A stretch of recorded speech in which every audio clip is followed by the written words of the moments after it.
Reading with your kids. Hola, ni hao, konnichiwa, assalamu alaikum, shalom, mahaba, ciao, bonjour, namaste, jumbo, bienvenidos. Hey, my name is Jedley, and you're listening to Reading with Your Kids, coming to you from the vibrant and book-loving neighborhood of Reedville in the beautiful city of Boston, Massachusetts. This is more than just a podcast. It's a movement. Our mission is to help families grow closer, stronger, and kinder through the magic of reading together. And we are absolutely thrilled to have you with us on this journey. We would love for you to help us spread the joy by sharing this show with the people you love. Tell your kids' teachers, school librarians, and neighbors that they can hear us on the WREB AM/FM 24/7 radio network, and they can find us on the iHeartRadio app, Spotify, Apple Podcasts, Amazon Music, Good Pods, Podcast Addict. Wherever you find your favorite shows, you can find Reading with Your Kids. We have three wonderful guests for you today. First up, Sarah McLean is here to celebrate her new picture book, Leah is a Dragonfly Now. Later in the show, Jen Zauzmer will be returning to celebrate Down with Lime books. And Tara Lala will be here to celebrate her debut picture book. It's called Luella's Library. Before we invite our first guest in, we want to let you know that this episode is brought to you by CozyEarth.com.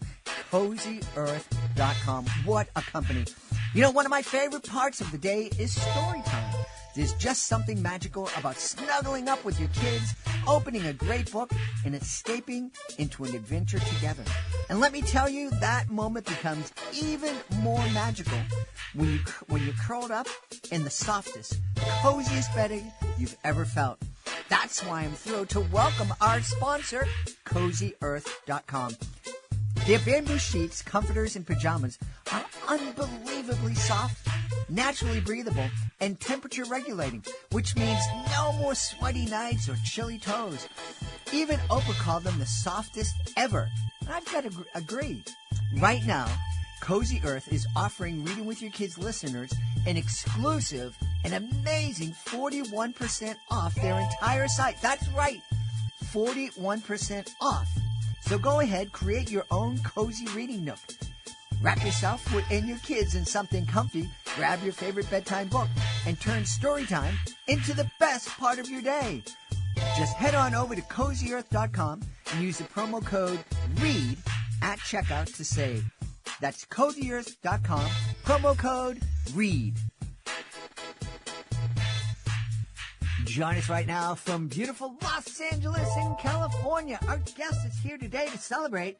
Her beautiful picture book is called Leah is a Dragonfly Now. Please welcome to the show, Sarah McLean. Hey, Sarah, how are you? Doing well. How are you doing? I'm happy to be here. I'm doing great. I'm going to do my best not to make you laugh too hard. I don't want to bother your asthma. No worries.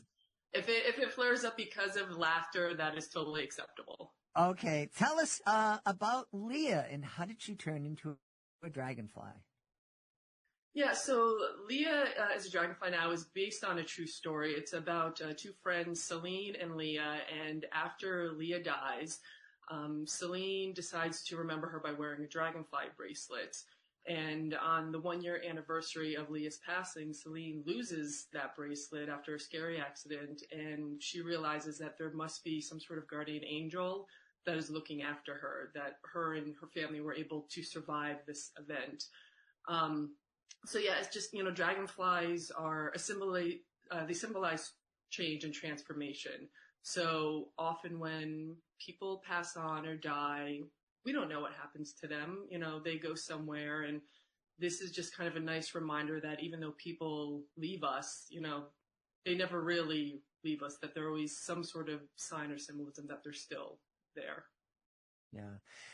It's such a difficult thing to talk to kids about, and it's something that adults did not talk to kids about when I was a kid, and my beautiful wife and I got a little bit of criticism when we talked to our now 29 and 32-year-old kids about death, and when they were younger, and included them in funerals and whatnot.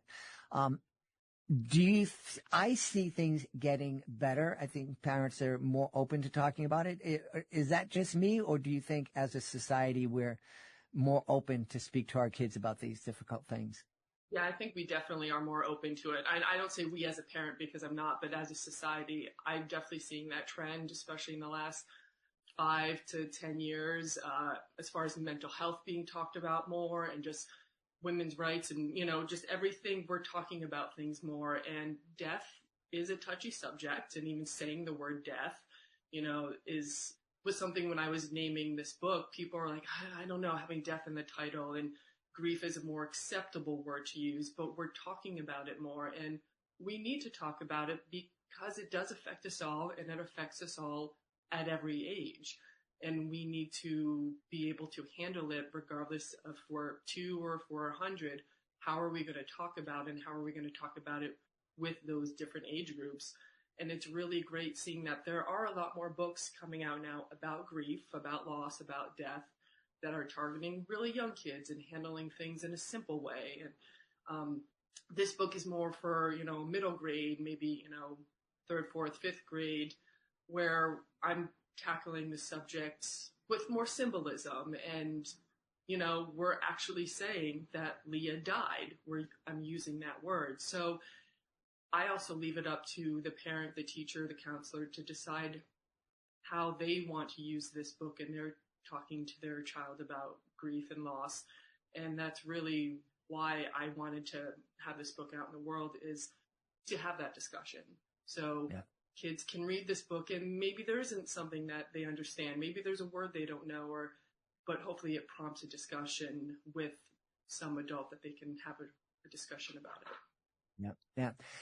I don't know of a kid who doesn't experience a death in their lives. I'm looking back at my kids as they were growing up, and they lost grandparents, they lost classmates, they lost grandparents of their friends. And so there's no way we can hide our kids from it. I know there are a lot of parents who'd like to bubble wrap their kids and make sure they don't experience any loss or any grief, but that's, not only is it not possible, it's not healthy.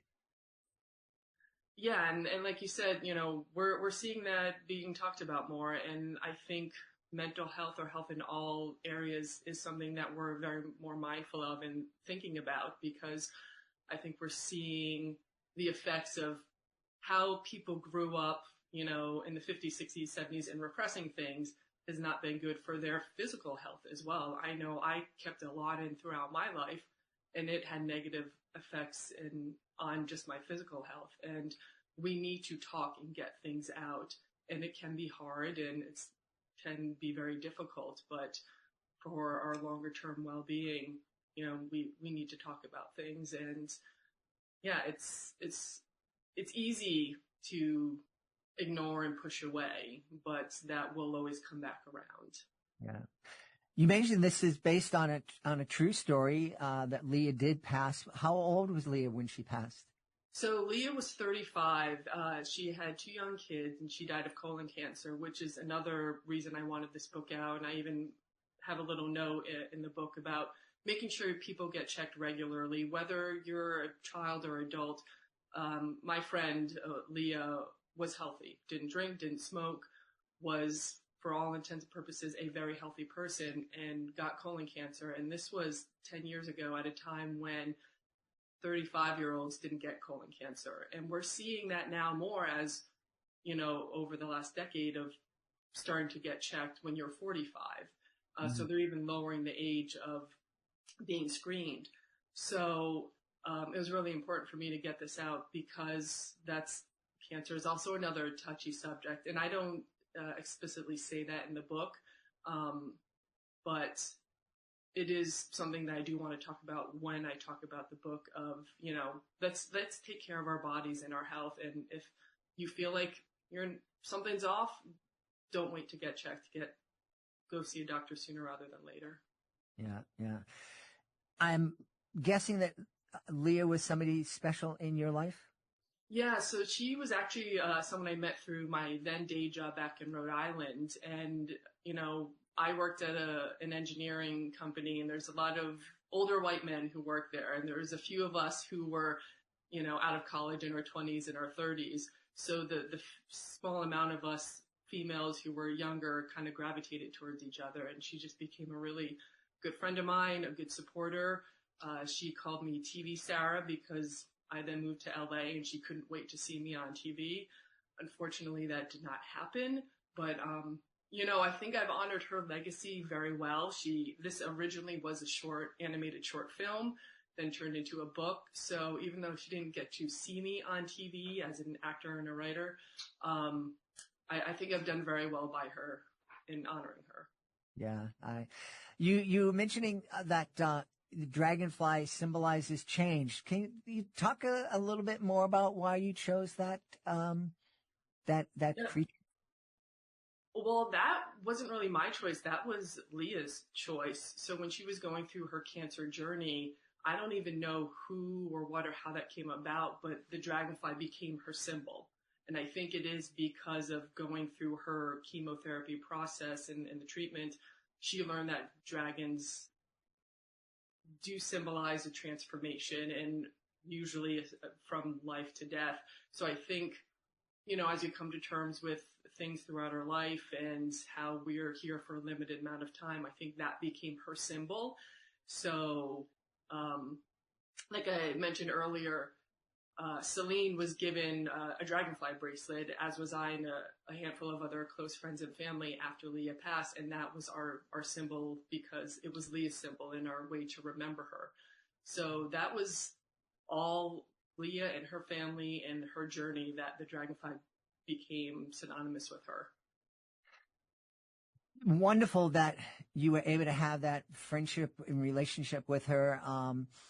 How did she change your life? Man, she's just always been a big supporter of mine. Like I said, she was so supportive of me moving to LA to pursue my dreams. Like I said, couldn't wait to see me on TV. I just know she's always there rooting for me. And especially, I had no intentions of making a movie about this or about her, or that she would impact my life and my creative life so much, because I consider myself a storyteller. And this story of Leah becoming a dragonfly and this crazy event that happened to Celine has been a part of my life for about 10 years now. Mm-hmm. And I never would have expected that at any point, even after knowing that she got sick and hearing Celine tell me this story. It's been an unexpected journey that I'm very proud to and honored to tell and share. Oh, yeah. As an actress, you're typically telling other people's stories. You're telling a story that a screenwriter told. How is it telling your own story and writing this book and coming out and with this piece of creativity? Boy, I just lost my ability to speak a moment ago. All good. We all have those moments where we just lose our words. It's freeing. Like I said, I consider myself a storyteller. So even when I'm telling other people's stories, acting is a collaborative field where we're taking part in it. But this has really been, other than me sharing someone else's story, because I didn't live this. Celine, this happened to her, and this is her relationship with Leah. But I'm just the one telling the story. Mm-hmm. And yes, there are some Hollywood liberties as far as editing and some rearranging of things for better storytelling. But as a creative person, I just feel the need to get those things out. And it is freeing to be able to tell things the way I want to tell them and just share what I have to share with the world, because I really want to take people on an emotional roller coaster where within this one story, whether it's a 32-page picture book or an 8-minute animated short or a 30-minute comedy pilot that I wrote, I want people to laugh and cry and feel all the emotions that they can feel. Yeah. How does Celine feel with the final product? Oh, she loves it. I don't want to say she was hesitant at first, but she just couldn't believe that I would want to do this and tell this story.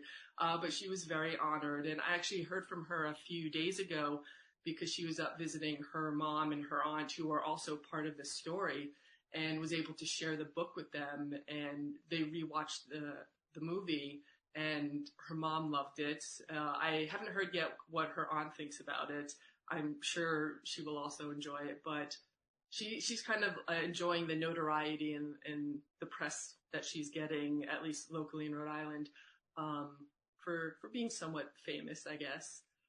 But yeah, she's also such a sweet person that the fact that this story is living on and we're still honoring Leah, I'm sure means a lot to her. Yeah, beautiful. Where have we seen you on the screen?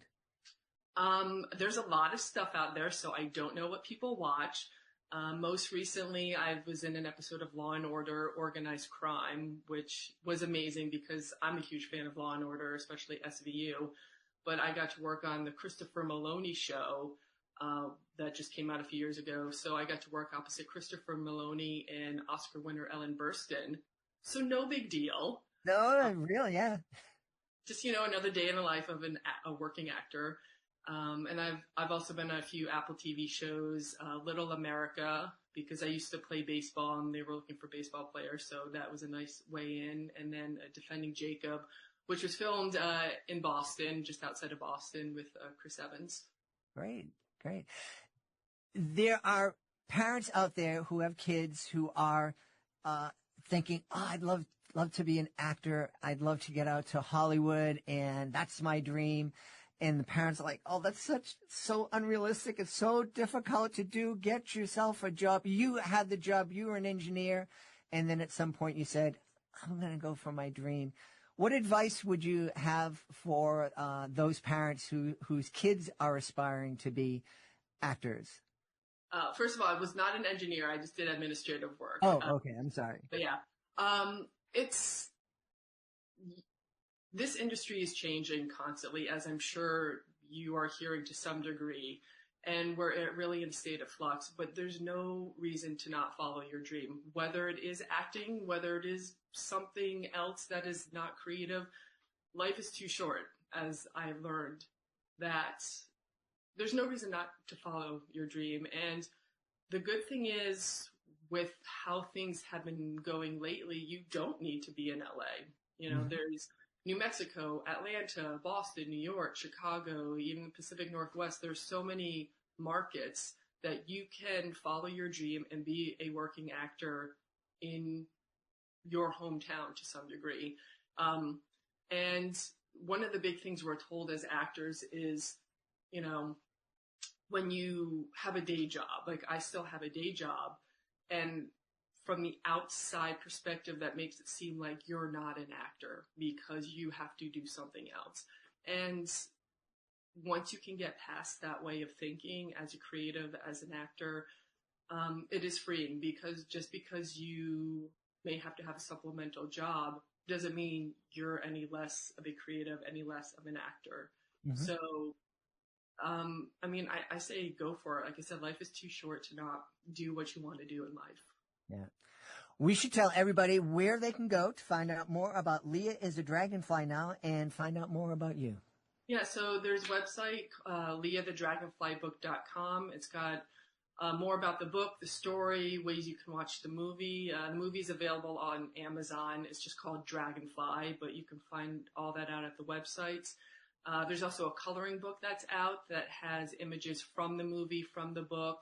It's got discussion questions about the book, resources for parents, counselors, teachers, and then Instagram, Leah the Dragonfly Book.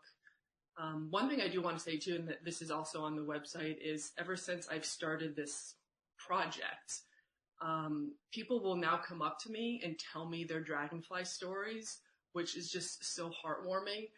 That now I've taken on this mantle of being the Dragonfly person. They'll tell me, oh my God, I just saw a dragonfly the other day. And they'll notice things, or that someone, butterflies remind them of their mom, and they'll notice butterflies more. And that's really been the biggest takeaway for me from this journey, is people just being a little more aware and opening their eyes more about seeing the signs and the symbols around them every day of those people that are no longer with them. And I share some of those stories on the website. Beautiful, beautiful. Will there be more children's books coming from you? Maybe. I don't know. As anyone who's written a children's book knows, it takes a lot out of you. So I'm taking a little break right now. I do see how this could be a series, so I'm thinking about that and exploring. But I'm such a creative person that I'm also into photography and crafting that I don't like to limit myself to one thing. So if I get inspired to do another children's book, I will definitely do it. Right now, there's nothing brimming under the surface, so we'll see what happens. We've had a great time speaking to the author of Leah is a Dragonfly Now. It's a great picture book, middle grade book for kids from our guest, Sarah McLean. Sarah, thanks so much for being with us. Thank you for having me. It's been a pleasure. Are you looking for a creative way to bond with your kids? Let me tell you all about Drawing with Your Kids, the ultimate destination for artistic adventures. Join us as we dive into the wonderful world of children's books with renowned illustrators guiding you step by step. From beloved characters to whimsical scenes, unleash your imagination and create cherished memories together. Whether you're a seasoned artist or just picking up a pencil, there's something for everyone at Drawing with Your Kids. Please visit our website, readingwithyourkids.com, and click on the Drawing with Your Kids link at the top of the page and let the creativity flow. Drawing with Your Kids, where every stroke brings stories to life. Join us right now from right outside the city of brotherly love, Philadelphia, in the great state of Pennsylvania. Our guest is returning to Reading with Your Kids to celebrate her brand new picture book. It's called Down with Line Books. Please welcome to the show, Jan Zauzmer. Hey, Jan, how are you? I'm doing great, Jed. How are you? I'm great that I got the introduction right this time. It's I can usually do things in no more than 2 takes, so I'm really happy to have you on. Tell me all about Down with Line Books. This is kind of a timely story. Oh, it's very timeless. I like to say that it's timely and it's timeless. It's sort of both because it's a story, a whimsical beginner story about book banning. And as you know, book banning attempts have been skyrocketing for the last few years. This effort is rattling school districts and communities across the country in record numbers. Yeah. You know, it is very controversial.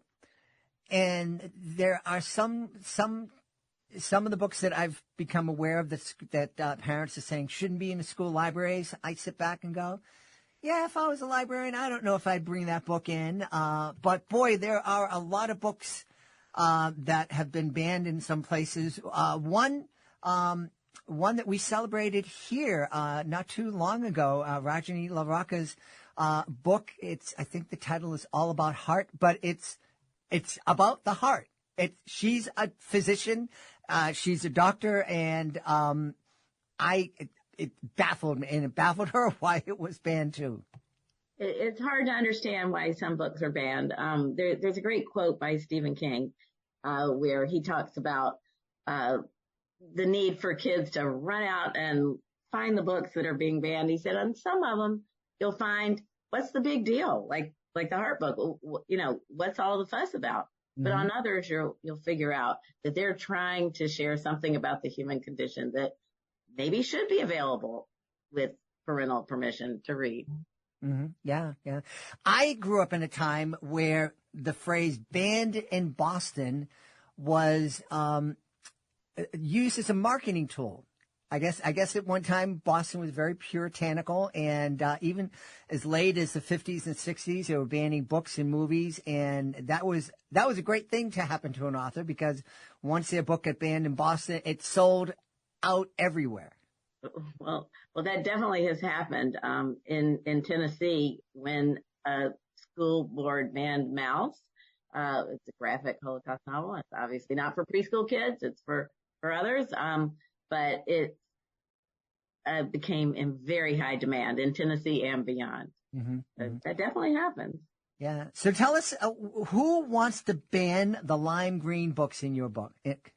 Oh, well, it's our antagonist is Vicky. She is a bigwig in town. And when Vicky and her cranky crew snatch all the lime green books from the school library, a brave kid named Paige and her pals have to stand up for the freedom to read. So, Vicky is this character who peers in through the window at the kids reading in the library and decides she's not very happy when she sees them reading a lime green book. And she puts out the word. She's starting a Down with Lime club at the neighborhood hub. And people turn out in droves. And she uses fear as the motive to whip up the crowd. And then, lo and behold, overnight, they go to the school library and they remove all the lime green books. Wow. Wow. You know, we're living in such a contentious moment in history these days. Are you hoping that families are going to have a chance to sit down and just have conversations about books and just about being able to sit down and have a respectful conversation with somebody that you disagree with?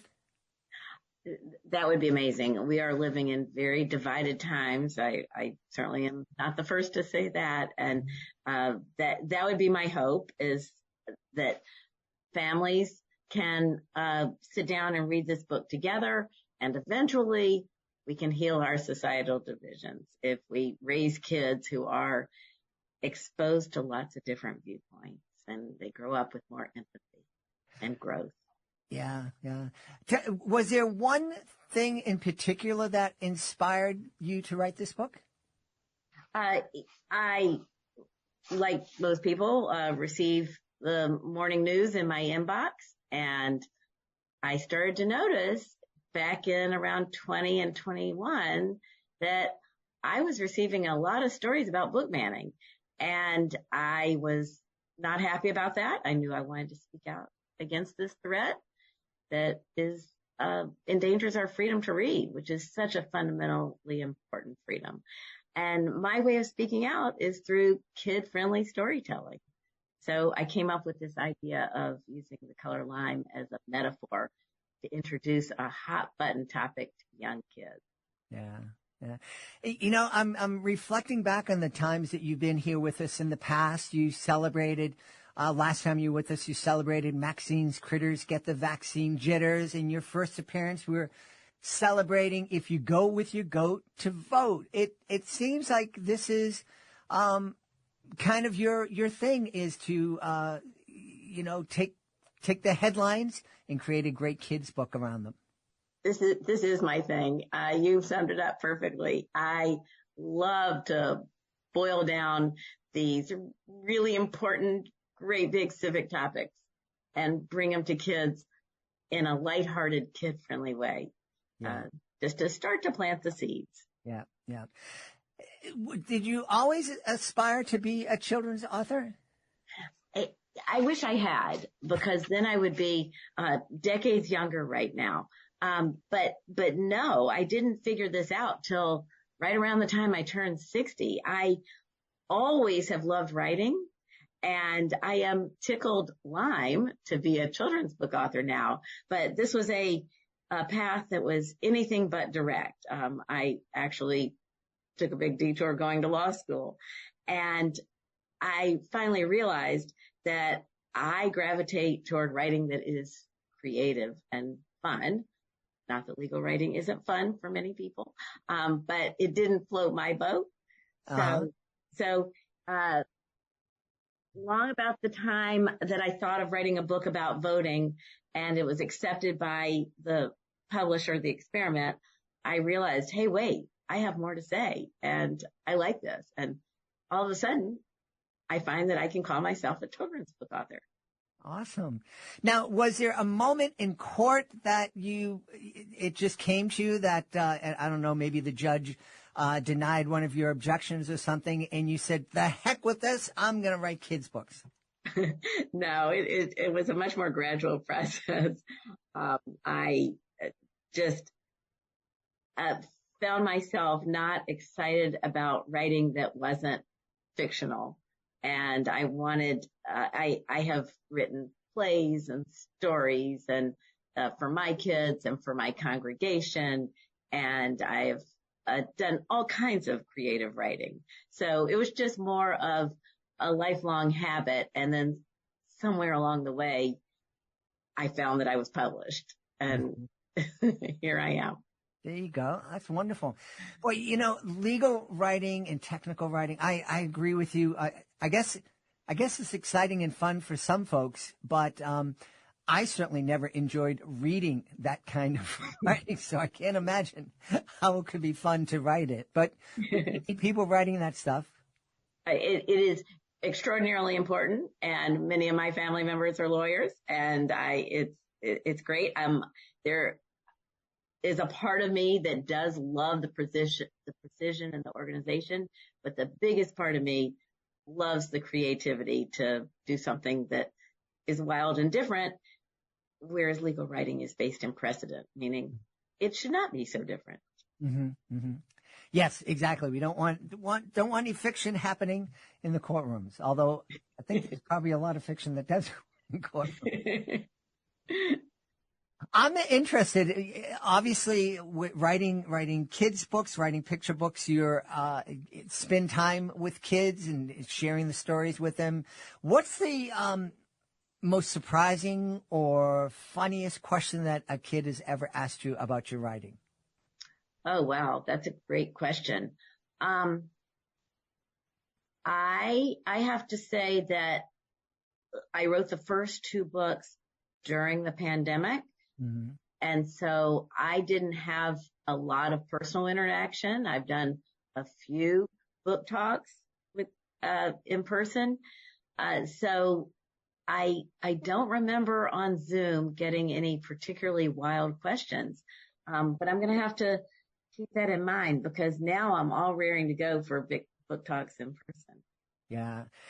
It being in front of an audience of young kids is the best. It's something I did full time for over 35 years. And a lot of schools in and around your area down there in the Philly area. Lots of schools. And I have some librarian friends who have already given me an advance invitation. So I really can't wait in the fall. This book comes out in September. Excellent. Now this book, Down with Line Books, is brought to us by our friends over at Familius. You were telling me how excited you were to be part of that publishing family now. I sure am. Their motto is family, as the name suggests, and they really mean it. It's amazing. And that starts with my very patient and kind and wise editor, Michelle Robbins, also art director, Brooke Jordan, and so many more people there. Great publisher. And I am so lucky that my agent, Christina Sutton-Lennon, found them. Yeah. And connected us. Yeah. We've had so many authors from Familius over the years. And also the publisher, Christopher Robbins, and a former art director. And one of our most popular episodes was with their PR director, Kate, and she just came on and shared some great ways and ideas to market books. So we are also happy that Familius is part of our Reading with Your Kids family. Well, I'm very excited.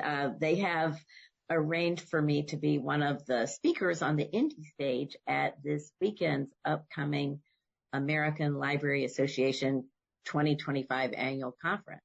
So that's exciting. I'm busy preparing a slideshow for that. Excellent. Now, I imagine going, I don't know if you're a litigator or what, but as a lawyer, you must have had lots of times when you're up in front of an audience and speaking about your work. Is this different, preparing for this event? Is this a little bit different and a little bit more nerve-wracking for you? Well, I only practiced law for about 5 minutes a long time ago. But I still have the diploma hanging on the wall. But where I have done a lot of public speaking is at my congregation, where I had the honor of serving as president. And I would give announcements at the end of services. And my announcements about upcoming events, let's just say they were unconventional. And each one was different from the one before it. I used a different gimmick every time. I had so much fun with that. And I had the honor on holidays of giving remarks to the congregation. And with every set of remarks, I had some kind of creative gimmick or twist that made them different from your normal speech. So this is actually very, very consistent with the kind of speaking that I did then. Awesome. Are you able to give us a preview of what you might be working on for the next book? No. Okay. Well, thank you for coming. I have lots of manuscripts in my file, and so I don't know which the next book is. I would love to ask you for a rain check. If I can be so fortunate as to have the next book published, whatever it may be, may I please come back and tell you all about it? Absolutely. Hey, before we say goodbye to you, I'm curious about, you just said you have all these manuscripts that you've been working on. What's your process? Do you carry around a notebook or put notes into your phone? And how far into the project do you get before you share it with your agent and to start pitching to publishers? Well, I can't remember how Lyme came about, how I thought of the idea of using a metaphor, but I know that I typically start by feeling very strongly about a certain headline, a certain news story that's going on, whether it was the upcoming election in 2020. I really wanted parents to take their kids with them into the voting booth. And I really wanted to inspire these kids to grow up to vote one day themselves. Mm-hmm. Or with the second book, which was about the vaccine, Maxine's critters get the vaccine jitters. I should say the first one was if you go with your goat to vote. I was that kid who was afraid of getting a shot, and I would run away from the nurse. I'm not proud of that, but I did it. And so I really, really wanted, when I was reading all about the development of the children's vaccine, it was not yet, it was still being worked on at the time I was writing. I really wanted kids to not be afraid and to know that they can be just a little bit grouchy about this quick ouchie, but that it was very important. So the process is I have to feel really strongly about something in the headlines, and I felt the same way about book banning. And so that's what tells me which manuscript to polish and submit to my agent, is which one makes me feel strongly. If it's just sweet and cute, I say, okay, it can wait. But if I have this burning desire to share something with kids, then that's the one that gets polished and submitted. We've had a great time speaking to the author of Down with Lyme Books. Brand new picture book from our guest, Jan Zauzmer. You can find Jan on Instagram at Jan Zauzmer. Down with Lyme Books is available wherever books are sold. Jan, thanks so much for being on Reading with Your Kids. Thank you so much for having me. Are you looking for a creative way to bond with your kids? Let me tell you all about Drawing with Your Kids, the ultimate destination for artistic adventures. Join us as we dive into the wonderful world of children's books with renowned illustrators guiding you step by step. From beloved characters to whimsical scenes, unleash your imagination and create cherished memories together. Whether you're a seasoned artist or just picking up a pencil, there's something for everyone at Drawing with Your Kids. Please visit our website, readingwithyourkids.com, and click on the Drawing with Your Kids link at the top of the page and let the creativity flow. Drawing with Your Kids, where every stroke brings stories to life. Join us right now from beautiful Los Angeles in California. Our guest is here today to celebrate her new picture book. Is called Luella's Library. Please welcome to the show, Tara Lala. Hey, Tara, how are you? I'm good. Thank you so much for having me. Delighted to have you on. Luella's Library, it sounds from the description you sent like a really magical book. Thank you so much. Yeah, it's my fifth one and it will be releasing September 9th this year. I'm very, very excited. What? Tell us about the book. Who are we going to meet in addition to Luella? Who else are we going to meet? Sure. So Luella is a young girl that loves to read books, and her best friend Lino is her buddy throughout the book, and he is the opposite. He is fully into electronics, doesn't like to read books, and one day Luella invites him over to her house for a play date, and she takes him into her library. And he's just like, Luella, what are we doing in here? Like, can we just play on our phones instead? And Luella's main goal is to teach Lino that a book can take you so many places. So she opens up one of the books in her library, and they're able to jump into the book and follow the main character through all of the magical settings that he goes through on his journey through the book. Very, very cool. Of course, I am a big fan of any book that advocates literacy and getting kids to read and take a break from their device for a little while. Exactly. I think especially now it's so important to be able to do that. And I tried to style the book in a way that would interest kids that appreciate like the bright colors, the fast pacing of a phone, and translate that into a book. Was this book inspired by maybe too many times you get together for lunch with your friends and everybody's on their phone instead of talking to each other? I feel like honestly more it's seeing like my younger cousins' generation, seeing them all get together, and instead of playing outside or talking or anything else, they're just all collectively on their phones. So I was like, okay, this is something I think is definitely a growing problem and needs to be talked about even more than it already is. Yeah, yeah. It really is. I'm certainly happy that I didn't have this much technology when I was a kid.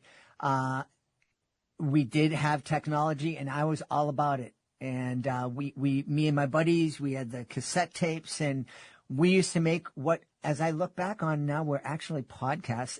We call them tape radio, and we would just make these shows, and we traded tapes with each other, and and that was just primitive, just with a microphone and a cassette player and recorder, and that was it. If I had all this other stuff with videos and I could send it around the world, I might be in jail right now if that was available to me.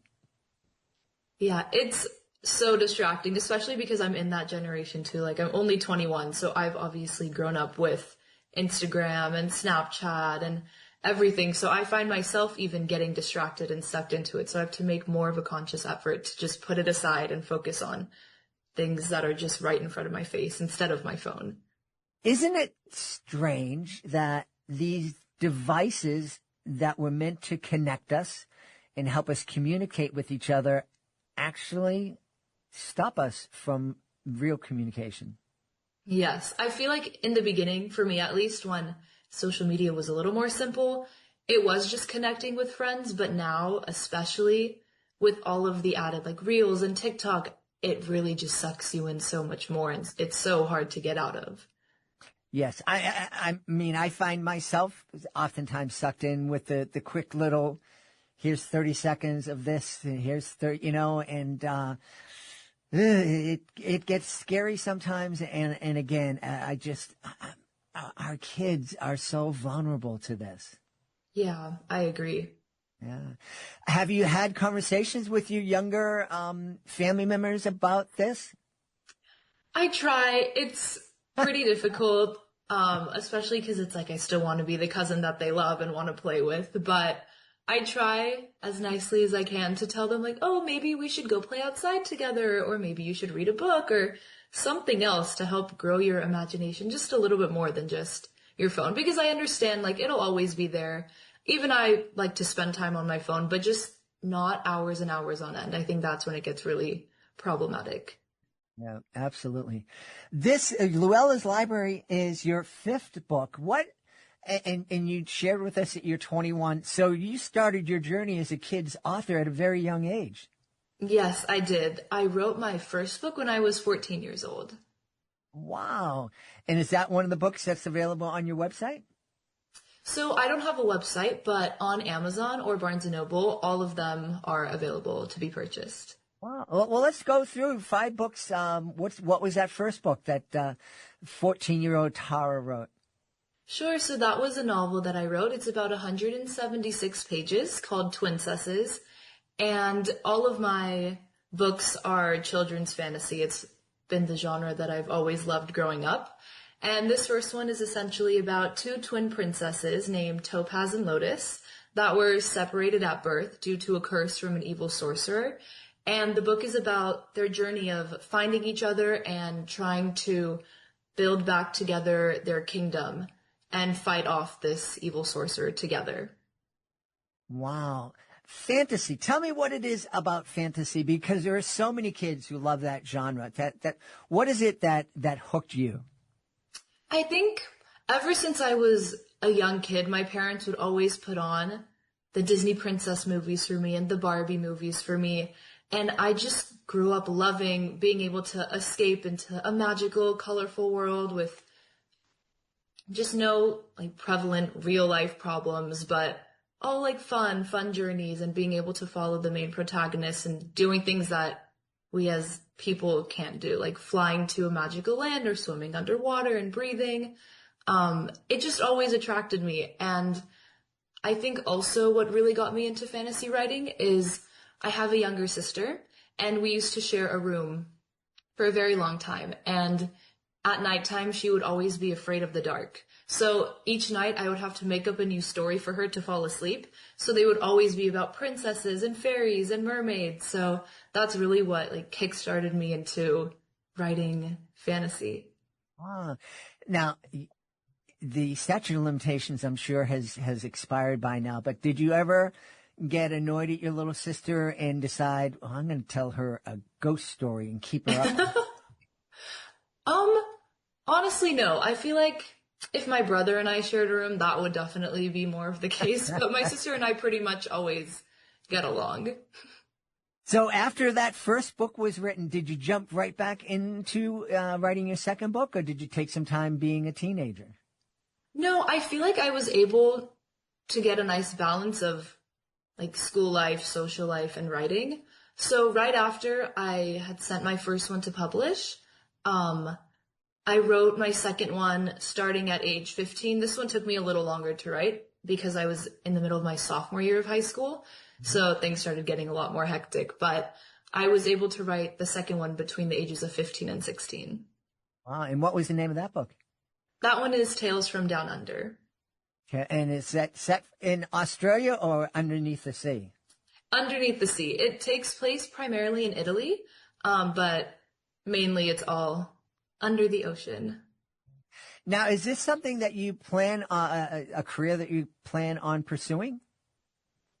A career in writing? Yes.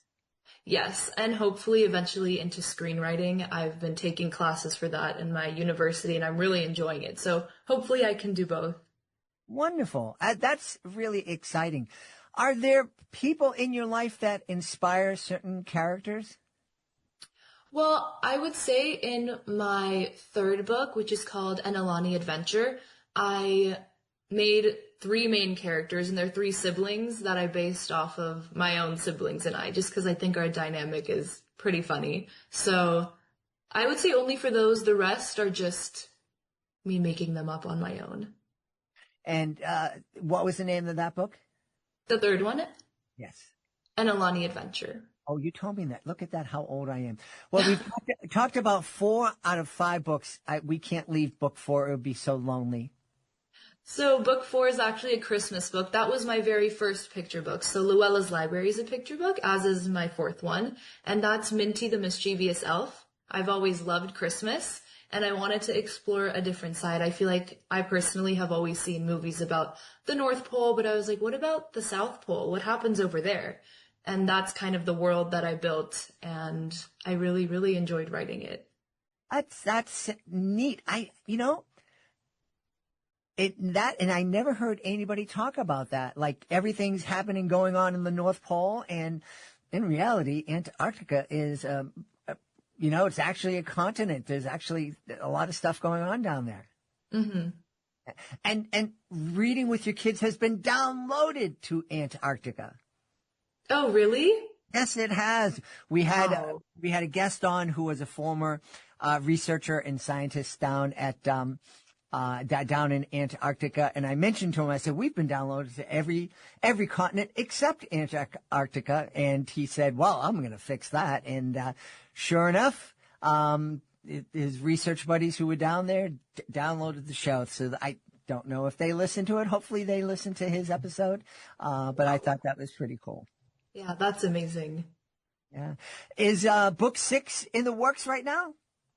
It's not in the works right now, but I do have some ideas like popping around in my head. So I think by the end of the summer, or this is like my final year of university. So either this summer or the following, I'll begin number 6. That's wonderful. Now you mentioned earlier that you don't have a website. Your books are available on Amazon. Where can we go to find out more about Tara Lala? Yeah, so I have an Instagram, Tara Lala Official, and there I post all of my behind the scenes of both my books and my own life as a 21-year-old author. We've had a really fun time getting to know the author of Luella's Library. It's the brand new picture book from our guest, Tara Lala. Hey, Tara, thanks for being on Reading with Your Kids. Thank you so much for having me. Thanks for listening to Reading with Your Kids, where real magic happens every time a child opens a book with someone they love. If you had a good time with us today, please share this episode with your friends and leave a 5-star review. It helps us reach more magical families just like yours. And hey, don't forget to subscribe so you never miss a moment of Reading with Your Kids. I want to thank the folks who made today's show so wonderful, starting with our guest, Sarah McLean. Please be sure to check out Leah is a Dragonfly now. Jan Zauzmer, please be sure to check out Down with Lime Books. And Tara Lala, please be sure to check out Luella's Library. I want to thank my incredible team, Fatima Khan, Chris Doherty, Elle Glassman, Dante Greco. I want to thank my beautiful wife for all the support she gives me, and most of all, we want to thank you. Keep reading, keep dreaming, and keep making the world a better place, one page at a time. I'll be looking for you in the next episode of Reading with Your Kids.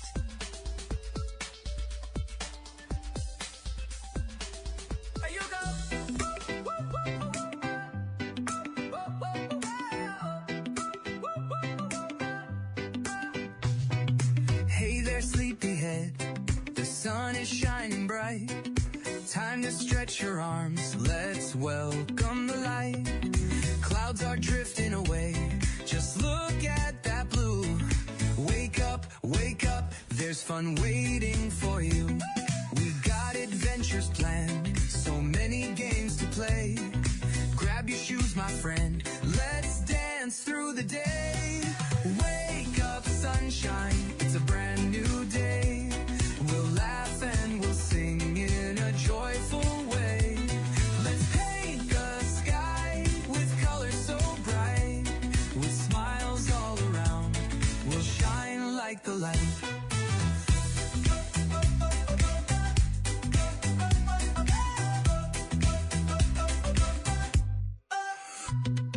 Breakfast on the table, pancakes stacked high, maple syrup flowing, oh my, oh my. With every bite we take, let's share a big cheer. Today's the perfect day, it's finally here. Grab your friends and family, let's gather around. With hugs and giggles, spreading love all around. Wake up, sunshine, it's a brand new day. We'll laugh and we'll sing in a joyful way. Let's paint the sky with colors so bright. With smiles all around, we'll shine like the light.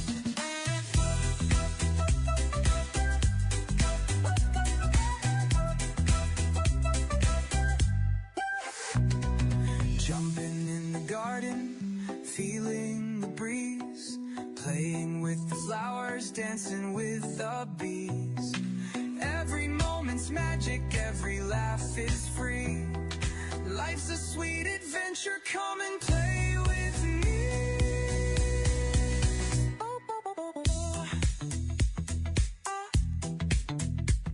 We'll fly our kites up, touch the sky so blue, chasing after dreams, just me and you.